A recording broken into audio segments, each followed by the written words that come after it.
J'ai même vu quelque part où, voilà, dans les coulisses, en griffe, on parlait d'un certain Drogba et puis on parlait du président de, et ça c'est NCI, le propriétaire de NCI, Gueye quelque chose. Dans les coulisses, j'ai dit bien en griffe. Les résultats sportifs, malheureusement, n'ont pas parlé en sa faveur. Il a échoué plus de 3 fois la montée. Et je pense que c'est une bonne décision dans la mesure où, pour moi, il estime que peut-être il y a mieux que lui qui pourra redonner vraiment, voilà, ce second souffle-là à l'Africa et puis, bien entendu, l'hégémonie de l'Africa qu'on connaissait avant et qui nous a fait tous rêver lorsque, voilà. C'est désormais officiel, chers amis. Le président de l'Africa Sport d'Abidjan, Kyo Théa Narcisse, ne sera plus à la tête de l'Africa Sport à partir du 31 décembre prochain. Il a annoncé son retrait le lundi. Donc, ce départ ouvre une nouvelle page, la fin de l'ère Kyo Théa Narcisse. Oui. Donc, mais sur le plan sportif, le défi reste toujours grand. Mais je pense qu'il a fait ce qui semblait être bon. Et là où il a échoué, c'est beaucoup plus sur le résultat sportif. Hein. Voilà, pour que l'Africa monte en Ligue 1.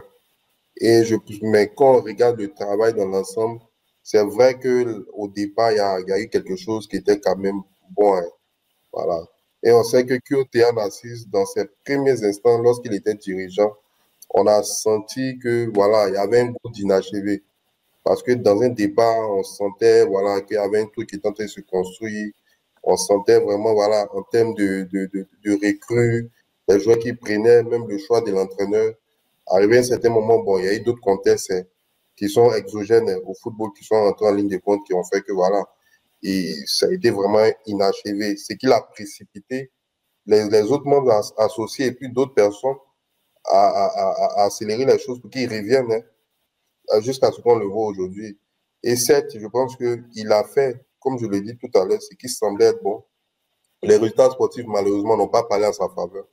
Il a échoué plus de 3 fois la montée.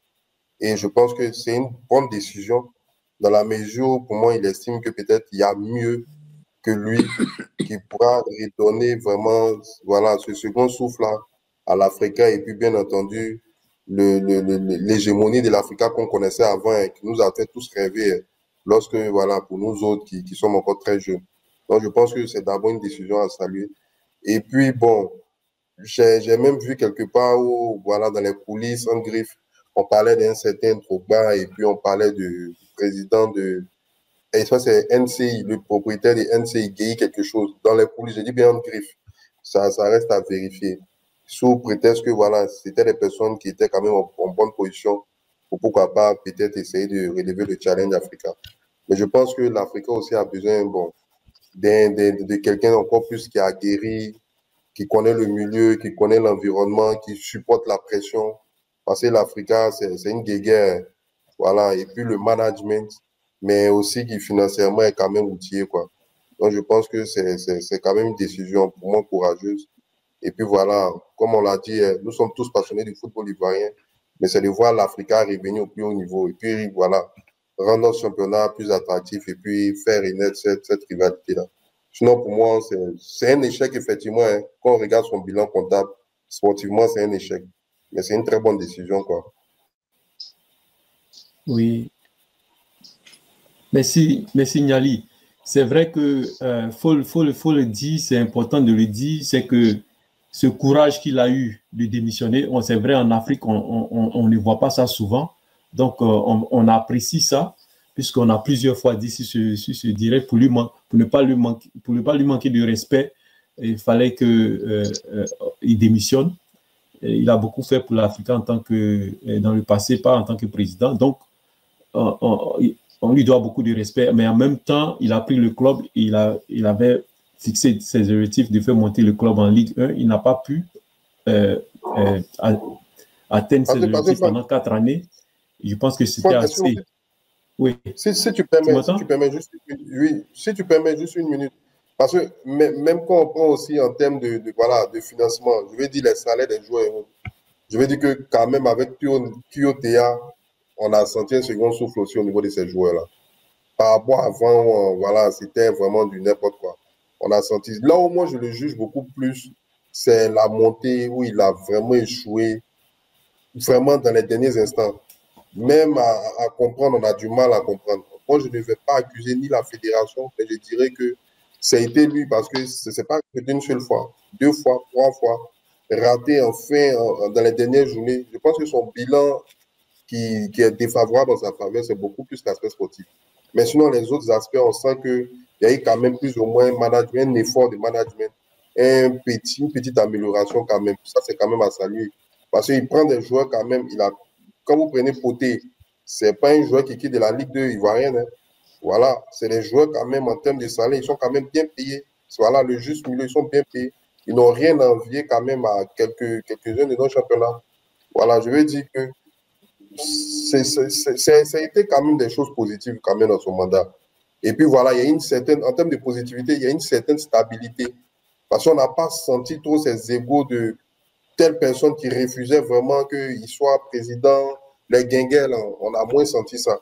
Mais là où vraiment ça dépeint sur sa personne, son mandat, c'est le bilan sportif. L'Africain n'est pas monté.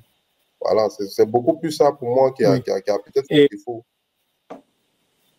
Oui, mais tu as aussi mentionné que le fait qu'au niveau financier, c'était vraiment bon. Il a créé une certaine stabilité. Mais il faut préciser aussi qu'il était limité parce que une chose qui n'a pas marché, il y a eu 3 années successivement où on a échoué au dernier moment, on a manqué au dernier moment. C'était le moment de booster les joueurs avec les primes élevées. Et un surplus de motivation pour les booster, il fallait les promettre des grosses primes pour les derniers matchs. Mais Franck, c'est pas pour t'interrompre. Hein. Excuse-moi, moi je suis au pays. J'ai un peu vu un fait. Voilà. Il y a eu le match Africa à Beauville. Je vous assure que cette équipe d'Africa, là, elle a dans les jambes 40 minutes où elle vous fait un match en homme. Agboville ne pourrait jamais, je prends l'exemple du match d'Agboville, Agboville ne pourrait jamais s'imaginer gagner l'Africa. Mais après les 40 premières minutes, on a l'impression de voir une autre équipe d'Africa. Là, je mets en doute l'aspect physique des joueurs, l'aspect mental. Même si on vous donne des primes, qui sont un surplus de motivation, comme tu veux l'énoncer, mais d'abord, le simple fait de dire que c'est l'Africa Sport, on va en Ligue 1, ça dépasse un peu plus en termes de motivation l'aspect primaire pour pouvoir monter. Si on passe sur ton principe là, je veux dire que pour moi, en termes de management... Mais ils sont dépassés dans ce match-là, n'oublie pas. Ils ont gagné ce match-là, puisque c'est le filet qui... Ils ont gagné ce match. Non. Tu n'as pas vu le filet trouvé? Tu n'as pas vu le filet trouvé, le but qui était rentré? Non, ils n'ont pas gagné ce match. Officiellement, ils n'ont pas gagné, mais... Officiellement, ils n'ont pas gagné, mais c'est... Oui. Ils avaient gagné, en réalité. Ils avaient gagné puisque le but était rentré, on avait les preuves. En fait, quand le gars tire dans les filets percés, l'Africa aurait mené ça aurait fait 2-1. Merci, mais c'est la première. En fait, ce que je veux dire, c'est quoi? C'est que, je ne sais pas, peut-être que tu n'as peut-être pas regardé le match physique. Je veux dire, quand tu regardes cette équipe d'Africa jouer là, tu as l'impression qu'ils ont un déficit physique qui ne dit pas son nom. Ils jouent 45 premières minutes. Les autres 45 secondes, ils ne jouent plus. On a l'impression que physiquement, ils sont cuits, mais il y a des interrogations sur la gestion des hommes par rapport à cette équipe-là, sur le management de cette équipe-là. Voilà, quand tu chasses un Roger Boli. Physique, voilà, quand tu chasses un Roger Boli où il n'y a pas de justificatif réel, ou même quand on pose la question à Roger Boli, lui-même, il a du mal parce que par respect, il ne veut pas aussi essayer de mettre encore le feu à la maison. Il y a beaucoup de choses. C'est là où je dis que ça dépeint sur le mandat de Kyotea. L'aspect sportif, là, ça dépeint totalement. Voilà, c'est ce que je voulais un peu énumérer. Qu'est-ce que vous pensez de tout ça? Laissez un commentaire. Et comme d'habitude, likez, partagez et abonnez-vous. Et on se revoit dans le prochain live. D'abord, coach, avant de poser ma question, je voudrais vous témoigner l'amour de tous les journalistes et le soutien qu'on a pour vous. On vous aime, on aime l'équipe et tout, on sait que vous allez vous qualifier. Voilà. Vous aussi, vous avez besoin d'affection.